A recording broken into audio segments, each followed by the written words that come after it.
I can't make it out." All inquiries proved futile.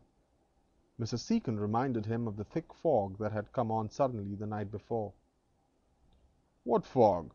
asked Tom. "Lord! Didn't you notice it, sir?" "No. I came in early, smoked, read, and went to bed about 11. I never thought of looking out the window." "It began about 10," said Mrs. Seacon, "and got thicker and thicker. I couldn't see the lights of the river from my bedroom. The poor gentleman has been and gone and walked into the water." She began to whimper. "Nonsense, nonsense," said Tom, though his expression belied his words. "At the worst, I should think he couldn't find his way home, and couldn't get a cab, so put up for the night at some hotel. I dare say it'll be all right." He began to whistle as if in restored cheerfulness. At 8 o'clock there came a letter from Roxdale, marked "Immediate."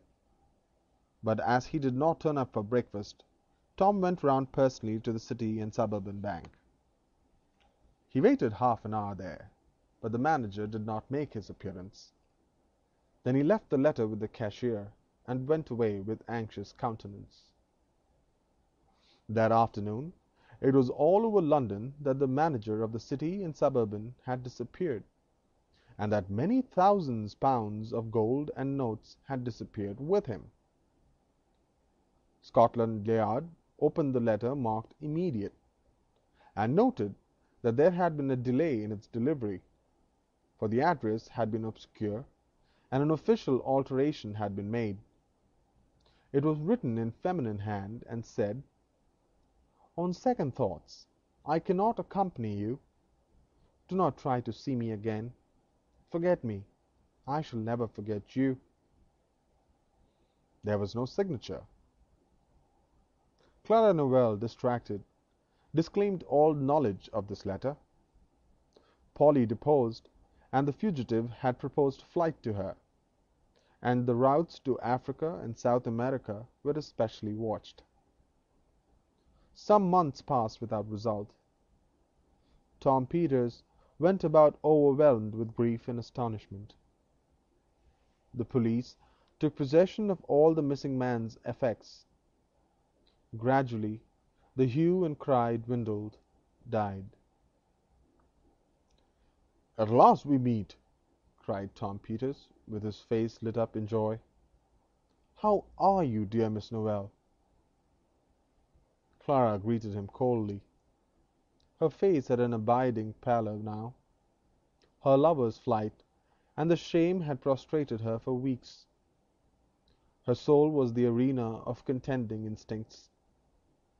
Alone of all the world, she still believed in Everett's innocence, felt that there was something more than met the eye, divined some devilish mystery behind it all. And yet that damning letter from the anonymous lady shook her sadly. Then, too, there was the deposition of Polly. When she heard Peter's voice accosting her, all her old repugnance resurged. It flashed upon her that this man, Roxdale's boon companion, must know far more than he had told to the police. She remembered how Everett had spoken of him, with what affection and confidence. Was it likely he was utterly ignorant of Everett's movements? Mastering her repugnance, she held out a hand. It might be well to keep in touch with him. He was possibly the clue to the mystery. She noticed that he was dressed a shade more trimly, and was smoking a meerschaum. He walked alongside her, and made no offer to put his pipe out. "Have you not heard from Everett?" he asked. She flushed. "Do you think I am an accessory after the fact?" she cried. "No, no," he said soothingly. "Pardon me. I was thinking he might have written, giving no exact address, of course. Men do sometimes dare to write thus to women, but of course he knows you too well. You would have put the police on his tracks." "Certainly," she exclaimed indignantly. "Even if he is innocent, he must face the charge." "Do you still entertain the possibility of his innocence?" "I do," she said boldly, and looked him full in the face. His eyelids drooped with a quiver. "Don't you?" "I have hoped against hope," he replied, in a voice faltering with emotion. "Poor old Everard! But I'm afraid there is no room for doubt. Oh, this wicked curse of money, tempting the noblest and the best of us!" The weeks rolled on. Gradually she found herself seeing more and more of Tom Peters, and gradually, strange to say, he grew less repulsive. From the talks they had together, she began to see there was really no reason to put faith in Everett. His criminality, his faithlessness, were too flagrant. Gradually she grew ashamed of her early mistrust of Peters.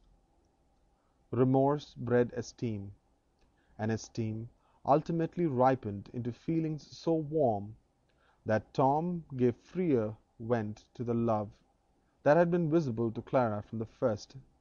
She did not repulse him. It is only in books that love lives forever.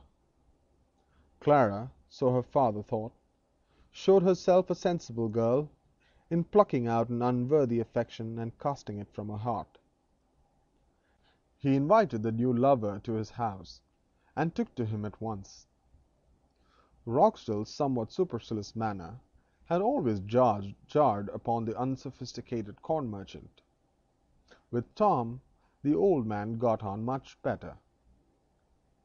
While evidently quite as well informed and cultured as his whilom friend, Tom knew how to impart his superior knowledge, with the accent on the knowledge rather than on the superiority, while he had the air of gaining much information in return. Those who are most conscious of defects of an early education are most resentful of other people sharing their consciousness. Moreover, Tom's bonhomie was far more to the old fellow's liking than the studied politeness of his predecessor, so that, on the whole, Tom made more of a conquest of the father than of the daughter.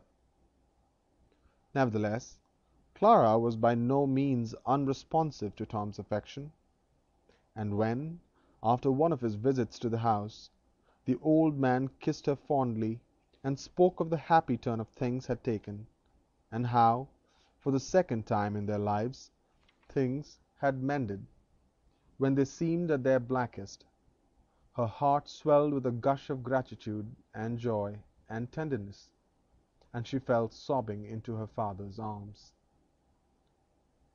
Tom calculated that he had made a clear 500 a year by occasional journalism, besides possessing some profitable investments which he had inherited from his mother, so that there was no reason for delaying the marriage. It was fixed for May Day, and the honeymoon was to be spent in Italy. But Clara was not destined to happiness. For the moment she had promised herself her first love's old memories began to rise up and reproach her. Strange thoughts stirred in the depths of her soul, and in the silent watches of the night she seemed to hear Everett's accents,